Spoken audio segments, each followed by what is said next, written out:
Bonjour à tous, bienvenue chez les NUM. Aujourd'hui on va vous présenter le Xiaomi Redmi Note 8T. C'est le 16e téléphone Xiaomi à sortir en France cette année. Il se veut le successeur du Redmi Note 7 qui a été lancé au printemps dernier, qui a été un grand succès pour Xiaomi.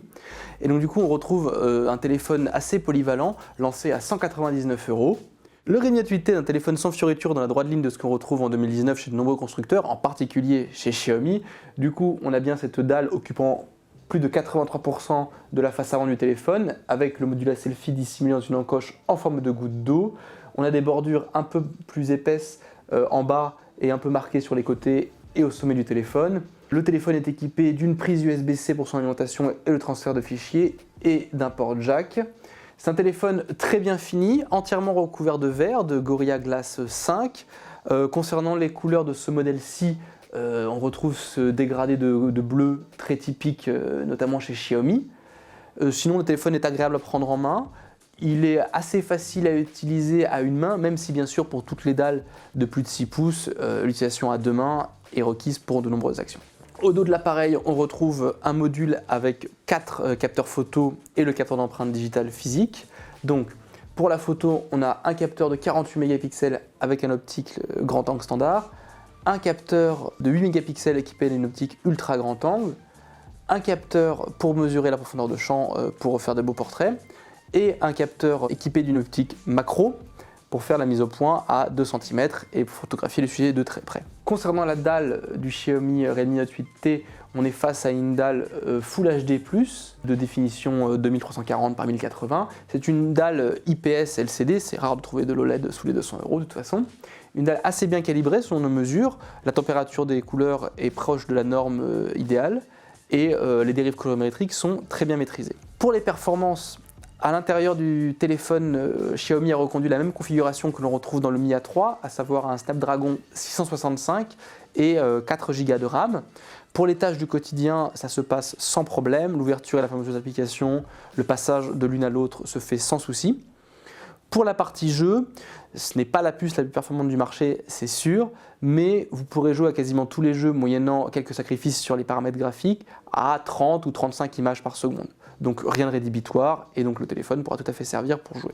Le Redmi Note 8T produit des photos de bonne qualité, principalement aidé par son capteur de 48 mégapixels qui utilise la technologie du pixel binning pour fusionner 4 pixels en un et notamment améliorer les clichés en basse luminosité, même si on sent que Xiaomi a encore un peu de travail à faire à ce niveau-là sur ses téléphones d'entrée de gamme. Pour les autres parties de ce module, le capteur grand angle est assez efficace, même s'il a toujours ces défauts qui sont inhérents au capteur grand angle, à savoir des déformations optiques plus marquées, et sa faible définition ne l'aide pas à accentuer les détails des clichés. Ensuite, le capteur qui aide à calculer la profondeur de champ permet de faire des portraits entourés d'un joli bokeh, d'un flou artistique. Évidemment, quand on le regarde un petit peu de près et aux extrémités, on sent que le flou est artificiel et ça ne remplace pas un appareil professionnel, mais ça a le mérite d'exister et ça peut faire quelques effets de photo assez appréciables. Enfin, on est plus partagé sur le module macro. C'est vrai qu'il permet de prendre des photos de très près, à 2 cm, voire un petit peu moins, mais la définition très faible du capteur, de 2 mégapixels, rend les photos très peu détaillées, avec du grain sur l'image, et finalement on préférera utiliser le module de 48 mégapixels, de zoomer un petit peu dans l'image, et d'avoir un cliché certes pas pris à 2 cm, mais finalement de la même taille sur l'écran et beaucoup plus détaillé. On aurait aimé que Xiaomi travaille un peu plus les photos en basse lumière, c'est souvent le point faible des appareils de ce prix-là, mais à 200 €, on est quand même très satisfait de retrouver un appareil photo polyvalent et efficace.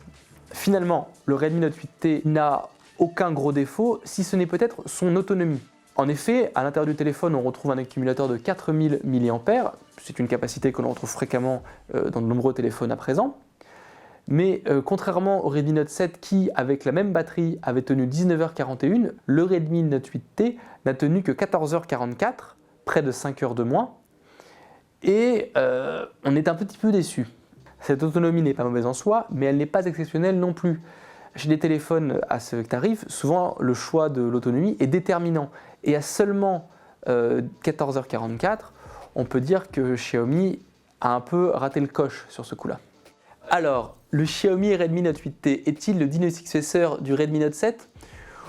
Avec un écran bien calibré, une belle construction, un appareil photo polyvalent, des performances tout à fait honorables, on est tenté de le penser. À part pour son autonomie que l'on trouve un petit peu en deçà de nos attentes, le Xiaomi Redmi Note 8T a rempli quasiment tous nos critères et c'est pour cela qu'il obtient la note de 4 étoiles sur 5. Pour plus de précision, nous vous invitons à aller consulter le test complet rédigé sur lesnumériques.com.